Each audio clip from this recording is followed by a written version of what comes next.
Assalamualaikum warahmatullahi wabarakatuh. Selamat jumpa pemirsa. Bagaimana kabar Anda hari ini?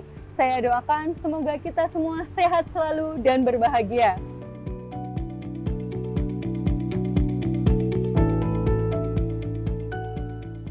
Saya, Audi Tias Mega, senang sekali dapat menemani Anda dalam beraktivitas. Semoga aktivitas Anda hari ini lancar, mendapatkan barokah dan manfaat. Amin.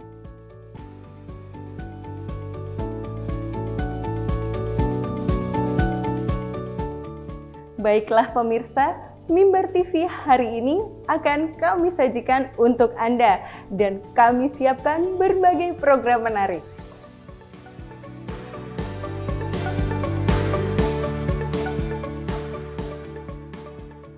Dan tentunya Mimbar TV selalu mempersembahkan program-program yang menarik, berkualitas, membuka wawasan, dan menjadi informasi positif, inspiratif yang spesial untuk Anda hari ini. Semoga para pemirsa semuanya mendapatkan manfaat dari berbagai program yang telah kami sajikan. Pemirsa, dengan bangga kami persembahkan Mimbar TV hari ini. Dan selamat menyaksikan. Mimbar TV menjalin informasi selaras di hati. Wassalamualaikum warahmatullahi wabarakatuh.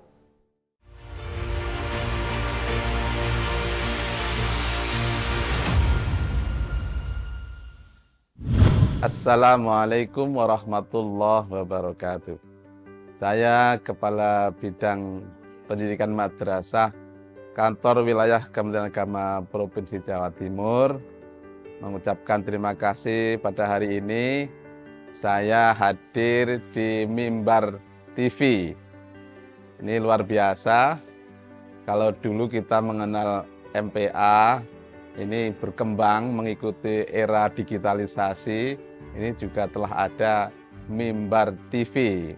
Nah, luar biasa. Ini merupakan media untuk menyampaikan informasi-informasi terkait dengan segala aktivitas Kementerian Agama di Jawa Timur.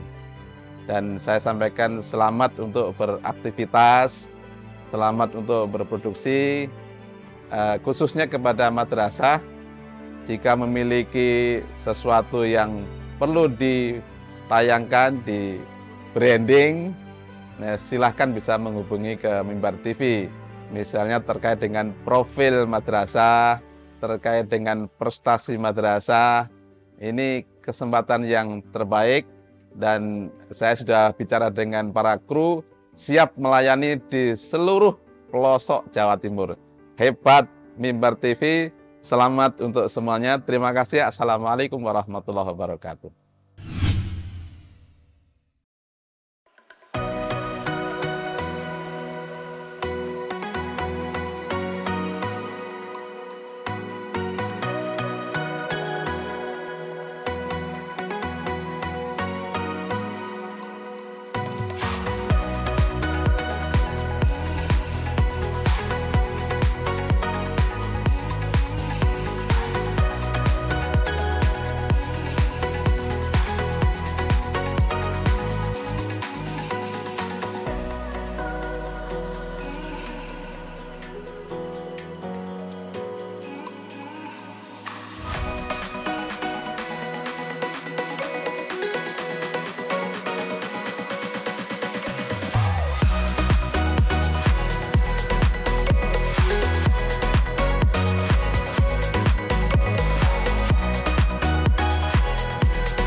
Apa yang menjadi latar belakang kerjasama pendirian Ma'had Tahfizul Quran Al-Munawwarah ini? Karena kita lihat sepertinya dari jarak tempuh antara kampus kemudian ke sini ada latar belakang nih, cerita-cerita tadi di tengah jalan gitu ya. Ini adalah sebuah proses kerjasama. Sebenarnya di MTS 8 itu ada gedung yang sudah siap ya untuk ditempati di Ma'had itu. Namun MTSN 8 itu kemudian berpikir bahwa kita itu hidup di masyarakat ya.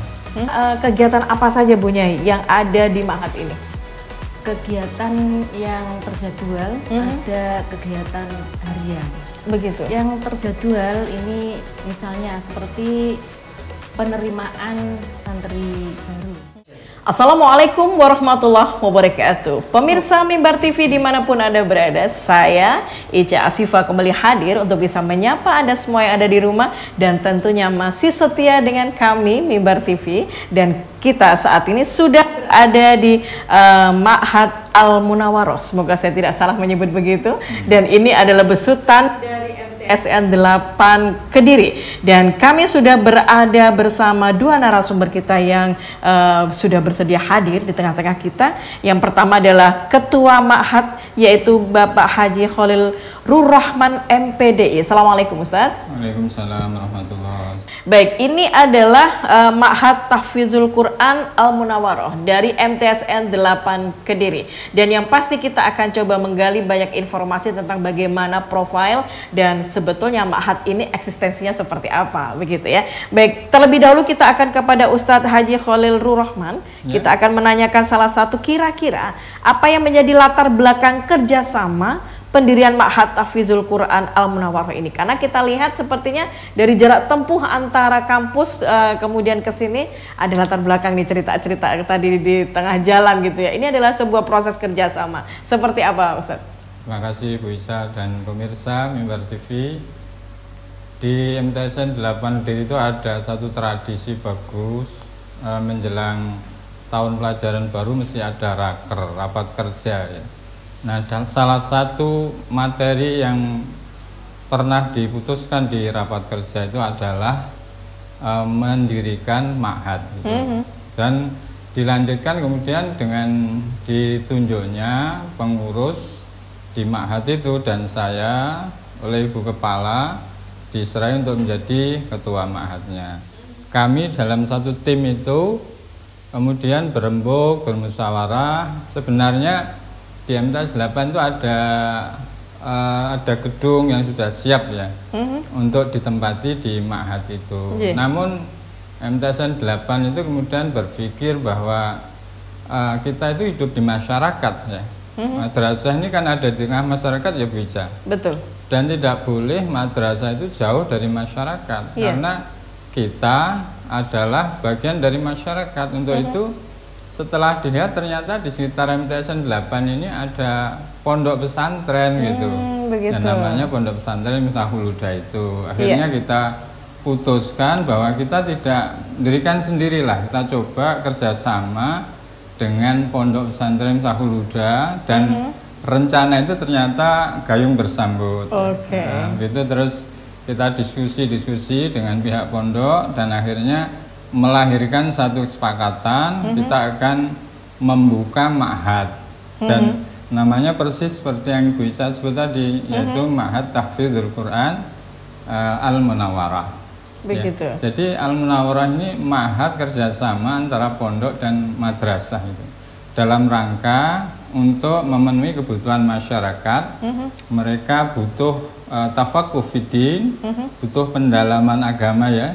Kemudian mereka juga butuh bagaimana jarak yang jauh itu bisa didekatkan dengan menyediakan Ma'had gitu. Ada kan di MTS 8 itu siswa-siswanya Bu Ica itu tidak hanya dari Kediri saja loh ya. Ada yang dari luar kabupaten, bahkan dari luar pulau. Untuk itu pemirsa, ini sebenarnya kerjasama yang bukan hanya sebaiknya tapi sudah seharusnya ya.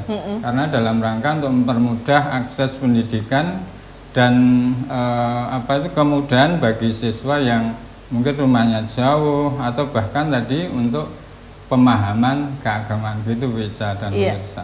Baik, ini sepertinya ada gayung sambut dan sisi positifnya luar biasa karena memang terbukti kerjasama networking dalam salah satu pondok begitu ya. Dan ini adalah pondok pesantren Miftahul Huda Suko yang kebetulan saja yang menjaring kerjasama dengan MTSN 8 Kediri. Dan kita sudah akan menyampaikan kembali kepada Bu Nyai yang saat ini juga hadir pemirsa. Kira-kira kegiatan apa saja Bu Nyai yang ada di Ma'had ini? Ya, baik Bu Ica. Kegiatan yang ada di Ma'had Al-Munawwarah ini ada kegiatan yang terjadwal, ada kegiatan harian. Begitu. Yang terjadwal ini misalnya seperti penerimaan santri baru. Nah, ini kami sesuaikan dengan tahun ajaran baru di MTSN 8 Kediri. Biasanya santri-santri itu datang 2 hari. 2 hari sebelum MTSN 8 Kediri masuk. Karena kami juga ini ada masa orientasi. Berarti seperti trial and error begitu ya punya ya? Iya, ada masa-masa pembelajaran awal, perkenalan, orientasi begitu. Terus setelah 2 hari di sini, besok masuk di MTSN 8 Kediri, masuk sekolah itu maksudnya. Wisuda juga begitu. Wisuda itu juga kami sesuaikan, hampir beriringan dengan kelulusan di MTSN 8 Kediri. Begitu, berarti memang sejalan programnya tuh bisa itu ya.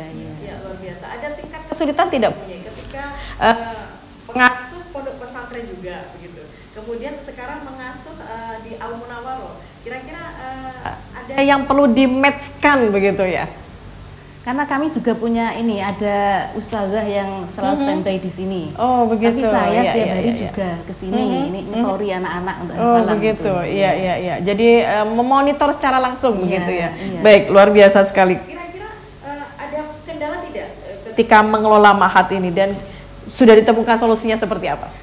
Kendalanya ya wajar, kendala yang wajar karena anak-anak itu punya kemampuan yang berbeda-beda ya. Betul. Ada tingkat hafalannya itu yang cepat, ada yang sedang. Dan backgroundnya tentunya tidak sama. Ada juga mereka itu yang sudah mandiri dengan tanggung jawabnya. Ada yang masih, kalau istilahnya orang Jawa ya diduduk. Betul ya. Kalau tidak diduduk ya orang budal. Baik, ini nampaknya akan banyak sekali diskusi kita pemirsa dimanapun Anda berada. Nantikan kami di segmen kedua. Jangan kemana-mana, kami akan kembali. Assalamualaikum warahmatullahi wabarakatuh. Saya Siti Umi Hani, Kepala MTSN 8 Kediri, mengucapkan terima kasih yang tidak terhingga kepada tim atau kru dari Mimbar TV yang telah berkenan untuk hadir ya ke madrasah kami untuk meliput kegiatan kami ya. Mudah-mudahan kegiatan ini bisa menambah wawasan bagi kami, juga kami lebih dikenal oleh masyarakat ya. Ini tentunya kegiatan yang luar biasa ya. Harapan kami mudah-mudahan kegiatan ini bisa dilaksanakan oleh seluruh madrasah yang ada di Jawa Timur ini, baik madrasah ibtidaiyah, madrasah sanawiyah maupun madrasah aliyah, sehingga madrasah lebih dikenal oleh masyarakat luas ya. Mungkin itu yang bisa kami sampaikan. Assalamualaikum warahmatullahi wabarakatuh.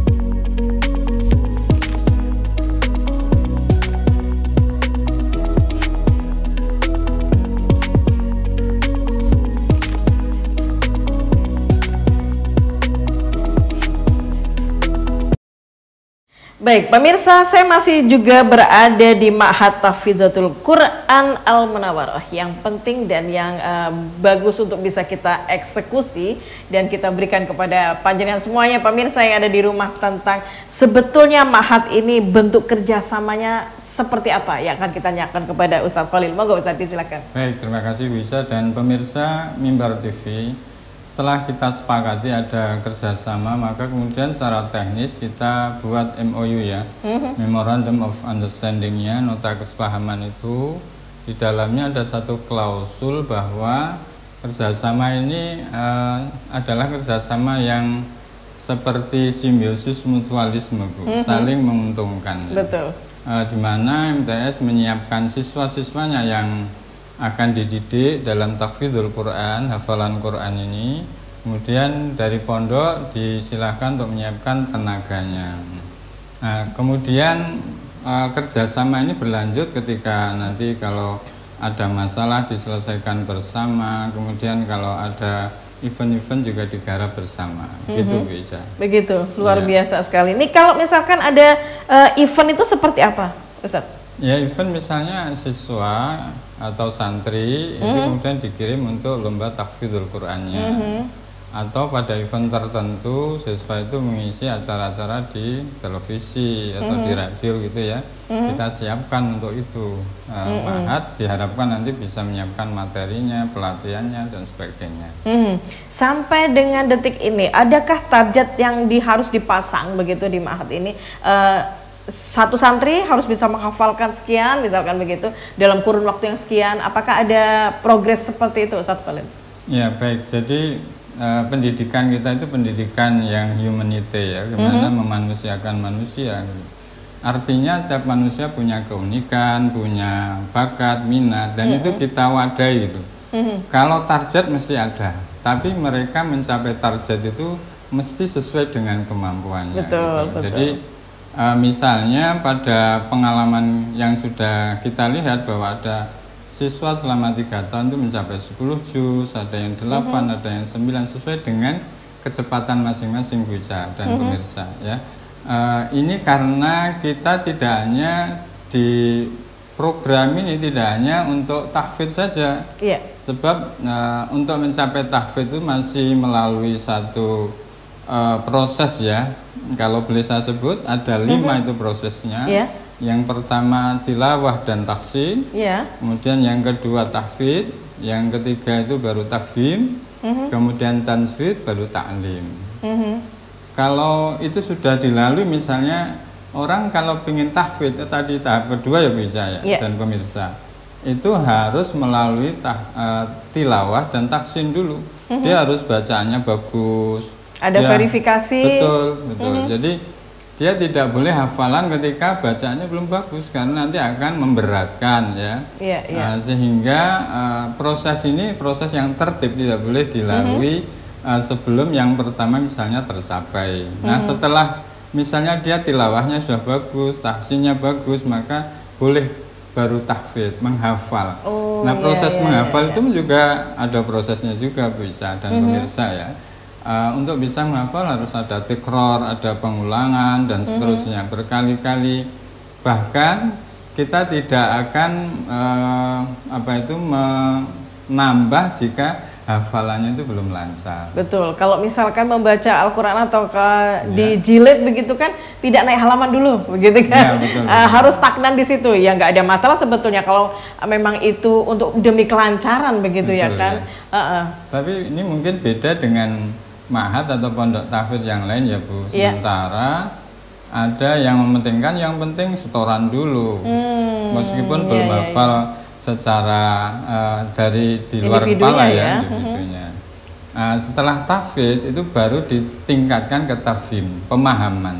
Nah, pada pemahaman ini namanya pondok itu tidak hanya bagaimana santrinya menghafal, karena kita khawatir nanti dia akan cukup, bahkan merasa sudah cukup ketika dia sudah hafal. Padahal Quran kan hudal linnas. Quran kan sebagai petunjuk gitu. Bagaimana ayat-ayat Quran yang dia hafal itu benar-benar terpatri dalam dirinya, yang kemudian bisa terejawantahkan dalam kehidupan sehari-harinya gitu.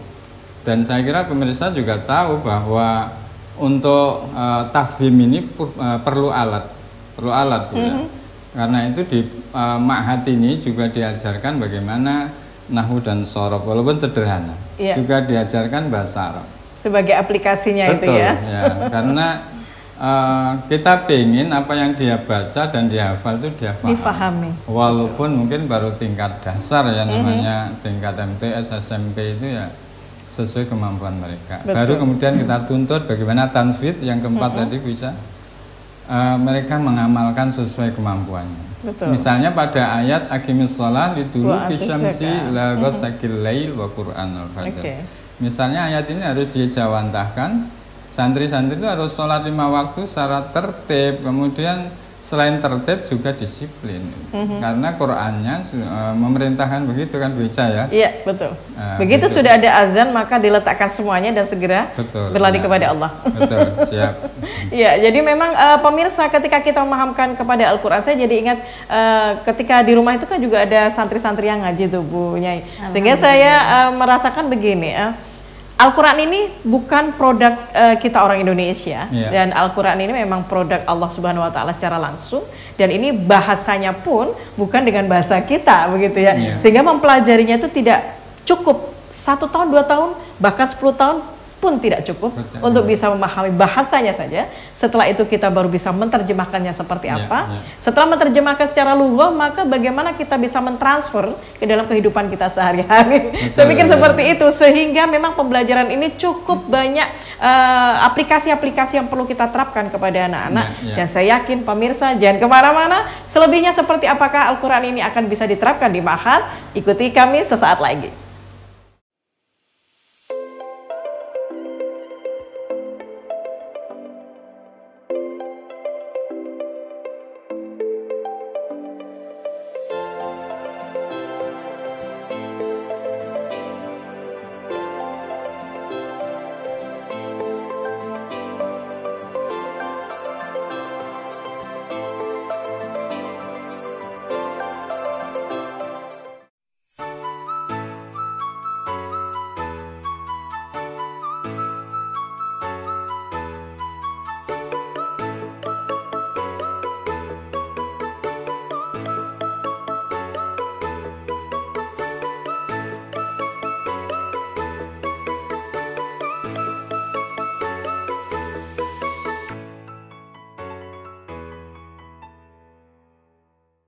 Baik pemirsa, Ustadz yang saat ini berada dengan kita, Ustadz Khalil dan juga Bu Nyai masih juga membersamai kita di program Ma'had Mimbar TV untuk Anda semuanya. Dan di segmen terakhir kali ini kita akan coba tanya, Ustadz, kira-kira adakah prestasi dari yang sudah dicapai di santri-santri kita?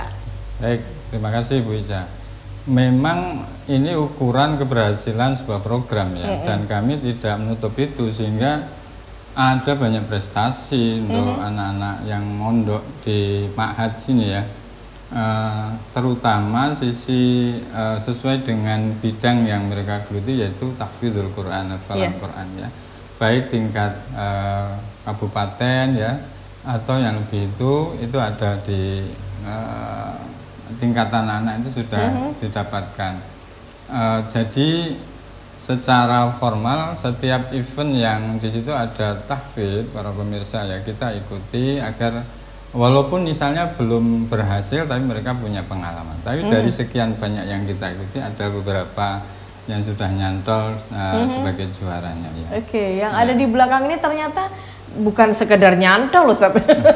Tapi ini sudah betul-betul apa namanya, bisa dibuktikan kepada masyarakat bahwa ada prestasi-prestasi yang luar biasa yang sudah diraih sama anak-anak kita begitu ya. Tapi yang menurut pemahaman kami di Ma'had ini, bahwa prestasi tertinggi itu sebenarnya bukan sekedar piala, tapi bagaimana dia bisa mempertahankan hafalannya. Betul. Sebab hafalan itu kalau tidak di tadarus terus, kalau tidak dibiasakan, maka dia akan hilang.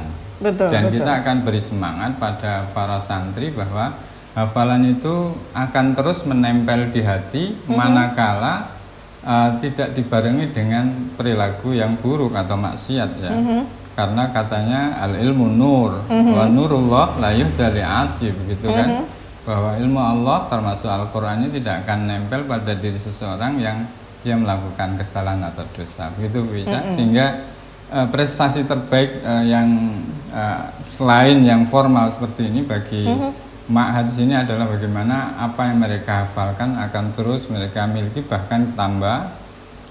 Walaupun secara formal pura mereka bisa pergunakan hafalannya itu untuk misalnya melanjutkan studinya, dan banyak loh Bu yang melanjutkan studi karena prestasi hafalannya itu ada yang ke dan ini sudah marak di dunia pendidikan.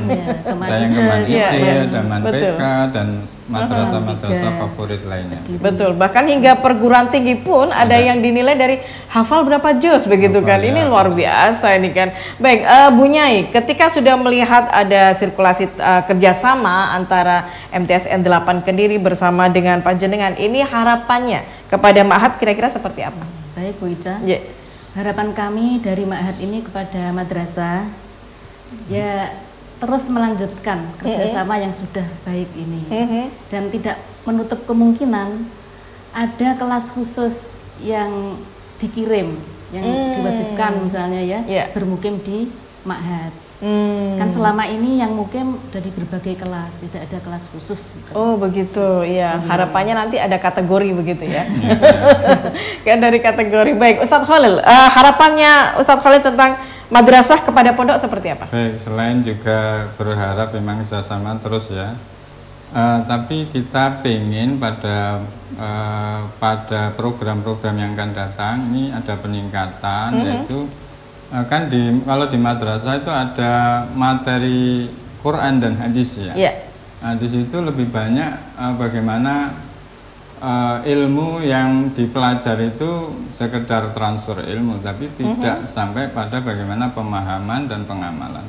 Nah, ini kita mintakan ke ma'had ini programnya bagaimana yang dihafalkan itu bisa diamalkan dengan cara apa? Misalnya ada ma'had ini menyiapkan materi-materi pilihan yang dihafal, yang itu sangat paralel dengan materi di madrasah ya. Misalnya ketika ada anak yang disuruh menyebut ayat, coba sebutkan ayat tentang misalnya kewajiban sholat, atau ayat-ayat tentang bahwa waktu sholat itu sudah ditentukan oleh Allah misalnya. Misalnya terus langsung dia betul. Nah, dia misalnya menyebut terus inna sholata kanat 'alal mu'minina kitaban mawquta, dia paham itu. Nah, itu perlu, walaupun misalnya dia belum sampai hafal 20 atau 30 juz ya, tapi ayat-ayat tertentu yang nanti penting bagi kehidupannya itu dipilihkan, dihafalkan, ditadaruskan, bahkan diberi contoh bagaimana pengamalan. Luar biasa. Gitu ya. Harapan menggunung yang pasti ini diminta kepada Allah untuk bisa terwujud. Begitu Bu Nyai ya. Baik, Ustadz matur nuwun, Bu Nyai juga terima kasih. Pemirsa, ada satu benang merah yang luar biasa, bahwa penghargaan terbesar bukanlah hanya trofi secara fisik, tetapi penghargaan terbesar, hadiah adalah bagaimana kita bisa menghafalkan Al-Quran itu, menjaganya, dan yang terpenting bisa mengaplikasikannya dalam kehidupan. So, tidak hanya sekedar dibaca, tidak hanya sekedar dihafalkan, tetapi dihujamkan ke dalam hati, pikiran kita, bagaimana kita bisa menerapkan ayat demi ayat yang Allah firmankan dalam Al-Quran untuk bisa kita jalankan di kehidupan kita sehari-hari. Baik, demikianlah program giat kita di kesempatan edisi hari ini. Sampai jumpa di program selanjutnya. Saya Ica Asifah. Assalamualaikum warahmatullahi wabarakatuh.